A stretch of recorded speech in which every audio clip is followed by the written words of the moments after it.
Paraan para maiwasan ang mga ipis, langgam at kung ano-ano pa sa loob ng bahay. Tara po't umpisahan natin. Naglabas na nga po ako dito ng dahon ng laurel at suka. Pagkatapos po, kumuha lamang po ako ng ilang pirasong dahon ng laurel at pakukuluan ko nga lang ito ng saglit. 4 na piraso, 5 piraso ay pwedeng-pwede po. Naglagay po ako ng tubig na 150 ml lamang po. Kung wala naman po kayong dahon ng laurel ay pwedeng-pwede po ang pamintang buo. Mas madami din po, mas maganda ang dala nito. Tapos nga natin pakuluan saglit ang ating dahon ng laurel. Heto nga ang ating malinis na paglalagyan. Salain nga muna natin. Kunin natin yung pinakakatas niya, yung aroma din talaga ng dala ng dahon ng laurel. Naglagay po ako dito ng 30 ml na suka po. Naglagay rin po ako dito ng alcohol, 30 ml rin po. At kalahating kutsara ng baking soda. Maghalu-haluin nga natin itong mabuti. Sobrang bango rin talaga ng resulta ng binigay na amoy nito. Homemade at natural na panglinis, lalong-lalo na dito sa loob ng bahay. Ang kagandahan nito ay natural insect repellent na rin. May mga simpleng paraan, mabisang panlaban, lalo na rin talaga sa mga ipis, lalo sa loob ng bahay. Lang na rin dito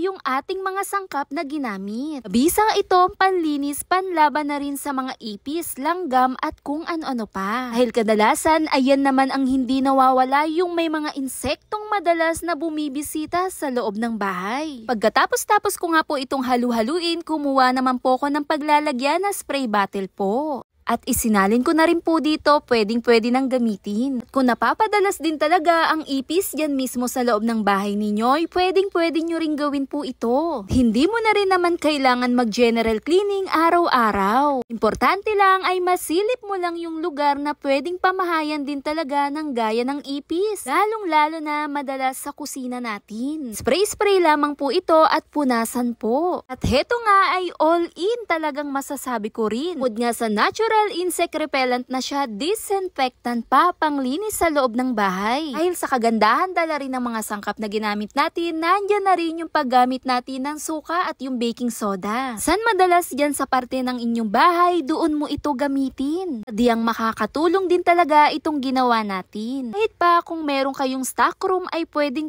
gamitin. Dahil kadalasan, ang ipis gustong-gusto rin talaga sa madidilim na lugar. Simpleng sangkap na nandyan lang sa loob ng bahay at kusina mo. Bukod din naman talaga sa nakakadiri, nakakairitang mga ipis at kahit ano pa, ay may dala rin talaga silang perwisyo para sa atin. Ito nga sa aroma ng dahon ng laurel ay mayroon all natural na amoy. Mabisa silang pantaboy din talaga sa mga insekto, lalong-lalo na sa ipis dahil ayaw na ayaw nila ang scent nito. At pwedeng-pwede ito ipunas mismo sa pinakasahig natin. Makakatulong din talaga to para maiwasan din talaga ang pagpasok din talaga ng mga ipis at kung ano-ano pa. At heto nga ay simpleng paraan, lalong-lalo na dito o dyan sa inyong bahay. Lang, follow for more. Bye!